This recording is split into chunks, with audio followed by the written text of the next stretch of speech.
G'day there, it is Ryan here. Another video happening.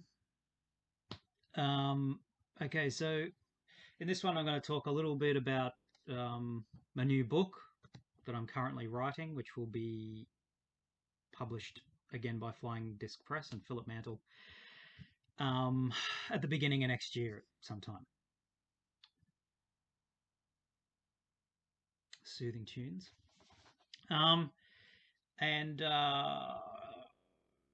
So that's all cool and good. Now the book, now this is a tentative title, but it's probably going to stay this, but it's already changed once, so who the fuck knows. Tribes of the Black Star, Cryptoterrestrials and Our Future. Oh. Now, the reference to the Black Star is something I won't really go into at the moment. You're just going to have to buy the book, aren't you? But it is related to their belief system. A black star is a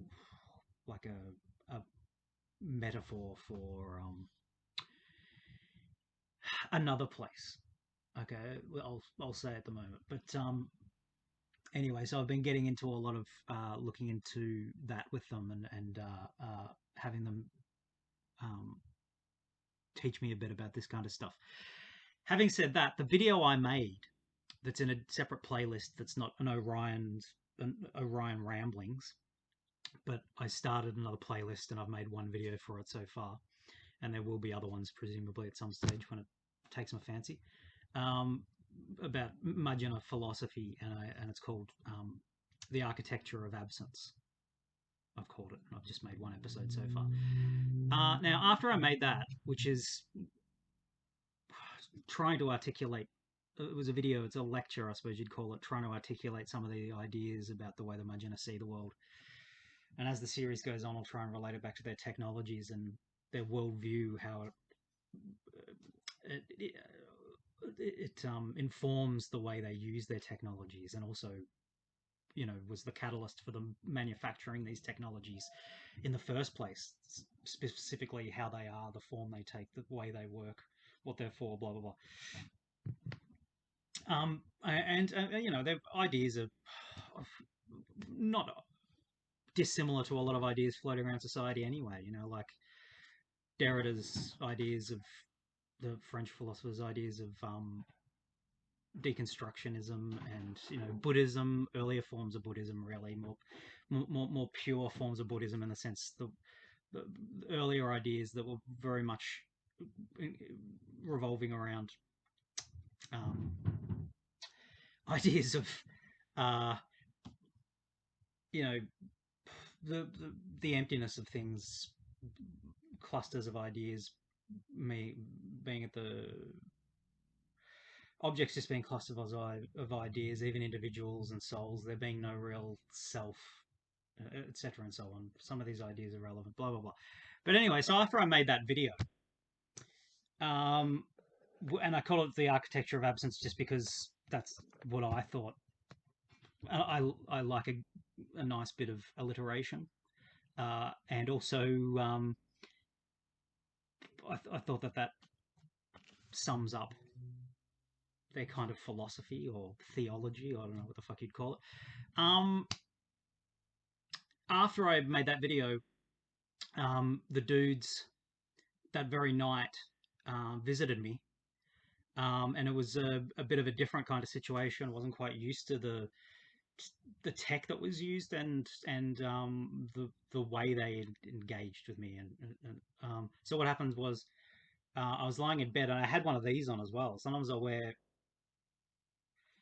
these kinds of head condoms to bed. Well, it's a thneed. It's like a thneed. You know what I'm saying? It can turn into all different kinds of hats, and you can use it for fucking anything. You could use it as a, you know, with a broken arm. You could use it for anything. Hitch a trailer to your car, anything you like. But windsock, when I'm windswept and interesting and outside. Yeah, so I had this over my eyes anyway, which I can sort of see through because it's fairly thin material. But I was lying in bed, and then I felt a presence, and I could feel them there, and I was sort of thought, oh, how you going, guys? And then all of a sudden they grabbed me from either side, a whole bunch of them, lifted me straight up out of bed physically, manhandling me, and I felt like Danny Kaye being jostled out of the room like Danny Kaye in fucking the Court Jester, the old '50s movie, when he's when he's going to be in the tournament with the vessel with the pestle has the brew that is true and all that crap, and he's being marched along and he's fucking chainmail pants are all falling down around his knees and shit. So I'm being marched out of the room, and then straight away was back above my bed with this weird zap sound in my ears. It sounded like a cartoon version of like someone going through a teleporter. A shit you're not, like a like a caricature of a sound, like a funny sound, like a and that sound was loud in my ears. And then I was slightly off the bed and fell back onto the bed. And then I was like, I sensed that there was much more time missing between those two events. And I said, "What was that about?" And they said, "You really want to know?" And I said, "Yeah." And then there was silence. But later on, when I was asking them about it, they said, "Why did you tell?" And I was like, "Oh." And I think it was about making that video. Um, Having said that, it's all groovy and sweet again, and it's, you know, they can be theatrical, and I don't really know if they really gave a shit. I'd be surprised if they really did. They know what I'm doing, and they could stop me at any time they wanted to. Or just strongly suggest to me not to do or say things or whatever. Anyway, cool. So, yeah, my book tribes. So anyway, so what I'm getting at is that some of their philosophical ideas and their cosmological ideas, the way they see the universe, their worldview, they might be a bit sensitive about, but I think in the end it all has to come out, and they know what I'm like. If I know something, I feel compelled to say it. So, don't fucking tell me anything if you don't want me to say it. Okay. What was I going to say? Okay, so what now? So I'll just quickly say the black star is it's not a star. It's not literal. Um, I won't go into this too much because I don't want to be fucking taken out of the room again uh, at the moment. But it's going in my book anyway, so I mean they know that I'm writing about it. So another world. It's a reference to interdimensionality anyway, and their kind of time travel technologies that they use. And the black star is a very important metaphor to them, of being the world of potentiality unactualized, that is a much larger and more significant piece of the universe or the multiverse, um, than any particular actualized reality or timeline or dimension or universe or whatever the fuck you want to say. So my book's going to go into lots more details about that kind of stuff. And there's a particular. It's also, I think, it's about a particular quality of light. Um, but I'm a bit hazy on that at the moment, and I'll get into more detail about that as time goes on. But anyway, right. So I was going to talk about um, oh, they've been showing me stuff about the little brothers, the Sebejeena, or the P52 J rods, they'd be called by MJ12. And fuck happened to it? Here it is. It's still in the scanner. So I did an image of the version. I suppose you could. I'm just going to keep using the same name that I used with the Mudgeonor outfits, but the Sebejeena version of a Boas suit. So they're space suits, really, or like compression suits.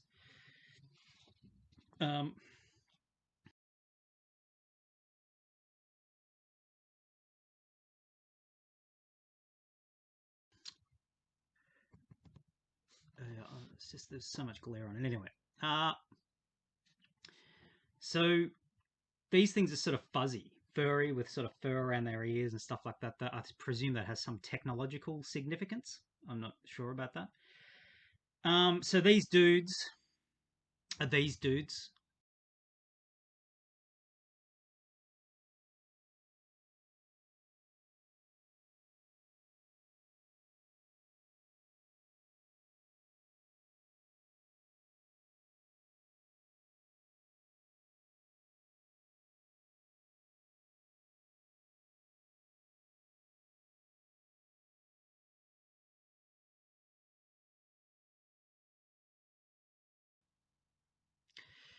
And but that's the way they'll look if you see them outside their craft, outside their artificial environment where they're trying to mimic the planet uh, in in Sebe in the Zeta Reticuli systems. Um, the gravity and atmosphere uh, that they require. If you see them, you know, without their gear on, that means you're probably on board one of their crafts. Unlike the Mudgeonor can exist in our atmosphere. That's all groovy. They're still much more like us, even though these two groups are contemporaneous to each other. Um, at a stage from the same world, from the same place originally, as two different divisions of humanity that evolved along separate lines and also messed not just in the way of artificial selection, not just in the way of natural selection and sort of like mutations from environment, um, but also artificial selection and genetic engineering and fucking with their own genomes. They've ended up being very different kinds of beings, still basically human, um, essentially. But yes, so what was I going to say? Good question. I got my backup singers. What the fuck was I going to say? Hold on a sec. Oh yeah, the Mudgeonor, the P-52 Orions. They've been called tall whites, depending on how they present themselves. Sometimes they're called tall greys. Sometimes they're called um, Nordics.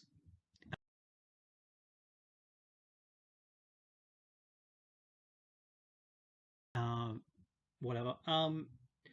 They can breathe our atmosphere and they can function without suits. I think that the Sebejeena can as well for short periods of time, like the ones in the Virginia incident in Brazil in the 90s. That was a crash and they didn't have this gear on, but so they were seen staggering around the town, and uh, they can't put up with that kind of stuff for too long. But yeah, the Magina, when they were in their Boas suits, will have breathing devices on or something.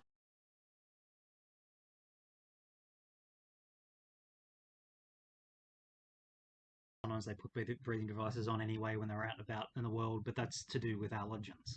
Apparently, they're allergic. They're allergic to the planet. I don't know. In Australia, I don't know if in other countries this is an ad about some kind of antihistamine or like a hay fever drug or something like that. There were commercials on telly about it. About and the actress in it says, when she's sneezing and stuff, she says, "I'm allergic to the planet." They're allergic to the planet in that there's pollen, depending on where they are and what time and what kinds of plants are flowering, blooming, and also what kind of dust and shit like that is in the air, how clean the air is and stuff. Sometimes they need to wear stuff because they can really fuck with their lungs. Um, Now, okay, right. So I've done that, and I've done that. Okay, I'll just talk briefly about the general view of and purpose, or what can you say, the agendas. Perhaps you could say that's a word that's very commonly used in ufology. They're talking about the ET agendas, the grey agenda, and all that kind of stuff. People love the shit out of that phrase. Um, Alien agendas. Uh, it's fucking hackneyed. But anyway, I'm going to use it right here, right now. Um, the agenda of the P-24s, the dudes were in the Roswell crash and a few other crashes around the similar time, around the similar place.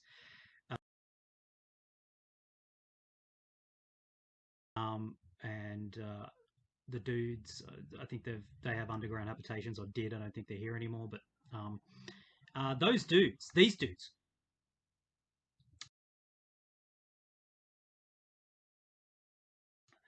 those dudes, um,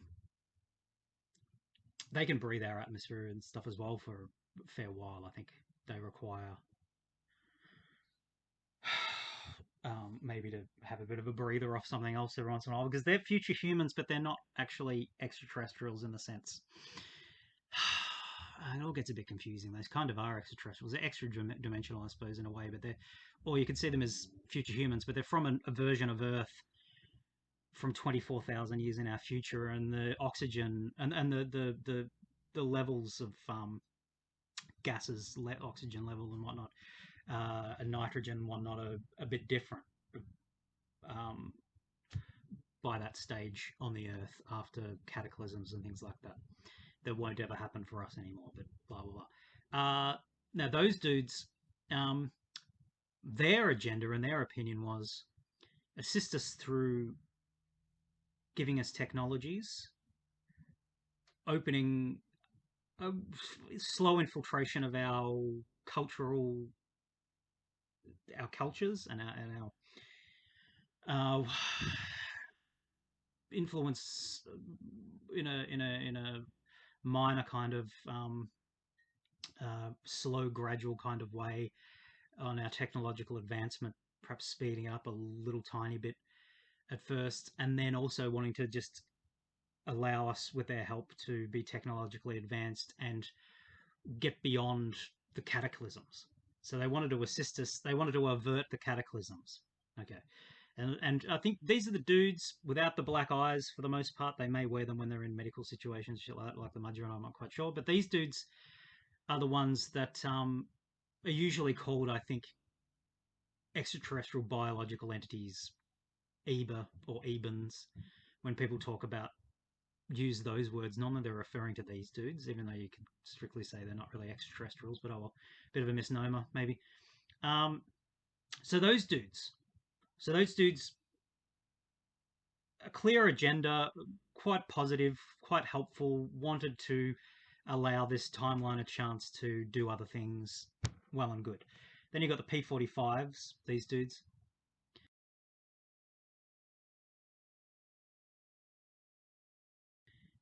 And they're more like the idea of the greys with the big black eyes rather than the Ebans or Eba with the that still have the whites of their eyes visible and shit, like the P-24s. They wanted to not interfere, other than messing with our genetics, taking our genetics to alleviate some of their own pathologies and neuropathies and issues. They otherwise wanted to leave things the way they were so that it would preserve their destiny. And they became very friendly with certain groups in power and behind the curtain as well in the United States of America, but elsewhere, especially groups of people that were of a particular kind of evangelical Christian persuasion, perhaps you'd say, that actually want the end of the world to come, so that, to force the Armageddon and force the return of Christ and all that kind of stuff. These kinds of people are in the American government. Some figures in the American political system subscribe to this view of the world where an Armageddon, they want it to come, and if it doesn't come, they'll feel ripped off. They want it to come, and these P-45s, they wanted it to come as well, because and this is where Operation Preserve Destiny. What do you call it? It's not Operation Preserve Destiny. What's it called? Something or other. Anyway, that initiative that was being undertaken to try and preserve our destiny, which was seen as that world, that timeline that would lead to the evolution of the P-45s that ended up moving off Earth and going to Zeta Reticula. So that all fell through, and lots and lots of people think that it hasn't, and they're still waiting for it to happen around the corner. It's still happening. It could happen. It's going to happen, and they've been saying that for fucking the last 30 years or something, and they're going, okay, now we'll take the water to the top of the hill. It's definitely happening this weekend. No, it's not happening. It's not going to happen at all anymore. I suppose you could say it is happening somewhere else. It's happening in an alternative timeline, and it's always happening. Time, all time is there everywhere, in all the different timelines, all coexisting at once at different stages and that kind of stuff. But anyway, um, I digress. Anyway, so there's those two groups. So one that just wanted to leave the Earth, heading towards the edge of the cliff, which is what they wanted it to tumble over because it was what had happened in their own past and histories, and they wished for that to occur. And then those people who were into the idea of preserving the destiny because it would lead to Armageddon. So their agendas were aligned. Now, and the P24s that wanted to avert that. And then what you got is the two allied groups, the other two groups. So these dudes, the P52J rods, or Sebejeena, and these dudes, the P52 Orions, or Madjena, or Manadjena. Now their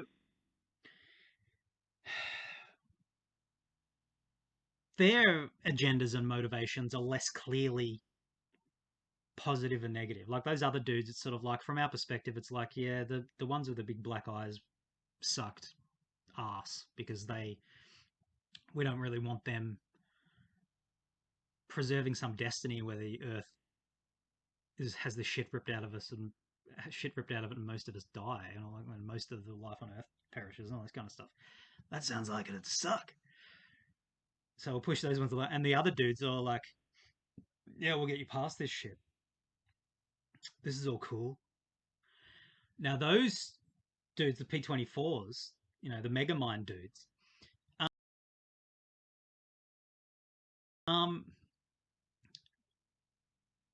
they have as apparently as a prerogative, what would you call it, like a protocol, or what would you call it, like a primary directive, I suppose you say. It's a directive. It's one of their main directives, is avoid Sebe and Mana. Avoid Zeta Reticuli and Epsilon Orionis. They actually have that as part of their mission when they come back to here and their dudes are here. They go, whatever the fuck we do, don't interact with Sebejeena and Madjena. So they don't perceive them to be a positive influence in this world. Because the Madjena and the Sebejeena, they're sort of more grey, not in colour but in agenda, in that they want this world to be theirs in part, in the sense that they want to be permanently here, whereas the P45s and the P24s don't want to permanently be here. The P24s wanted to help us avert this kind of fucked up timeline and then piss off again, and just, and they could be happy in the thought that they saved themselves in an alternative timeline.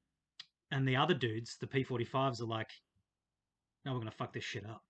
We're going to have it so that exactly what happened to us is going to happen to them too. And so they were trying to do that.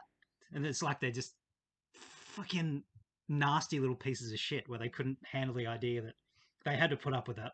If they had to fucking put up with that shit, everyone does. Even all the versions, all the other parallel universes. But then you've got the P52 group, the closely allied Madjena and Sebejeena, and they actually want to stay here. They don't want to go home, or large portions of them. And they've said, the Madjena had said to me a couple of times, once in the past, and I wasn't quite sure if I was right, and then more recently I said it again, that there's 1 million of them present here in the Earth, on Mars, and on the Moon. But just recently, as recent as a month ago, they told me there are 12 million of them now. So I don't want to alarm anyone, but but there's substantially more of them here now than there were before. Well, anyway, that's what they were saying. So, uh, uh, they were, but their so even though their agenda is that they wish to hijack an alternative version of their reality and also almost like manufacture it. And I'm going to go into this in my book as well. The extent to which this timeline is a naturally occurring one at all, and the extent to which, with their Black Star technology, whatever you want to call it, and I'll get into that in the book as well, that they have actually carved this reality out as a kind of an artificial world in a sense. Now, I don't necessarily mean, well, I don't mean that we're any less real than something else outside of this world, that we're like a, like a what would you call it? A simulation or something like that. Like a computer simulation, a digital simulation, or a simulation on a quantum computer or something like that. We're not a simulation in that sense, but they are that they have organized and orchestrated this world based on their own ancient past, which they have then penetrated back into in many various uh, shades of meaning of that, and are here to constantly augment their own failing genomes with our own and work shit out like that and live again on their ancient planet, which was an ancient myth to them, you know.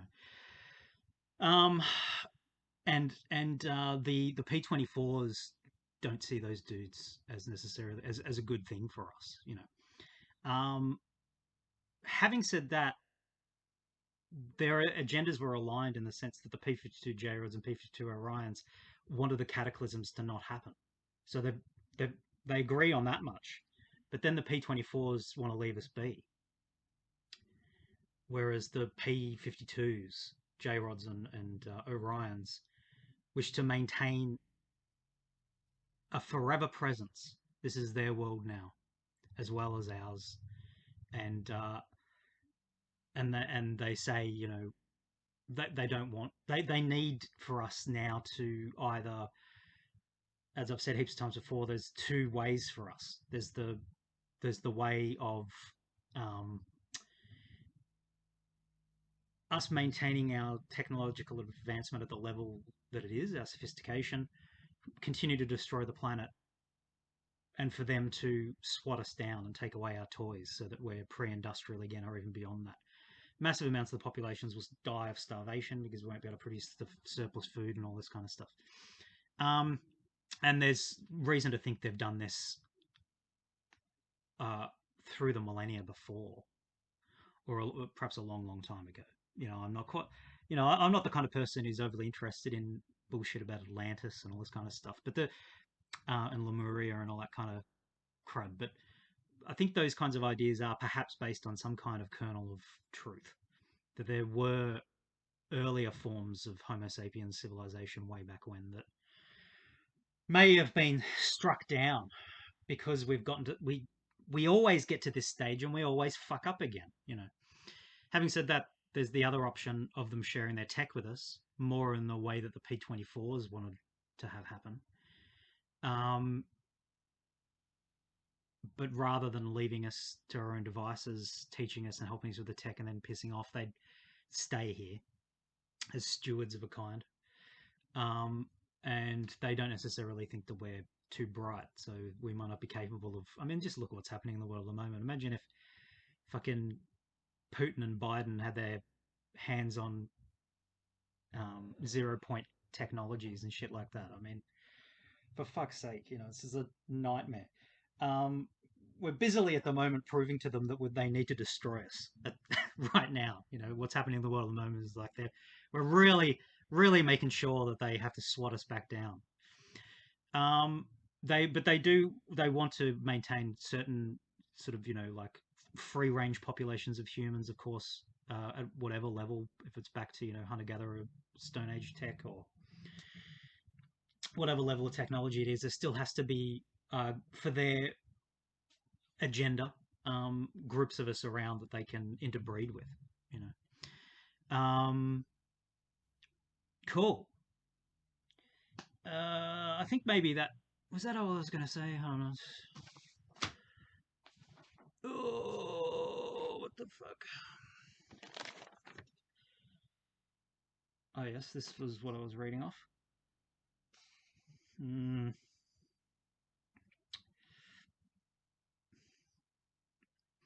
I think that'll do. So if that's as clear as mud, I have done my job.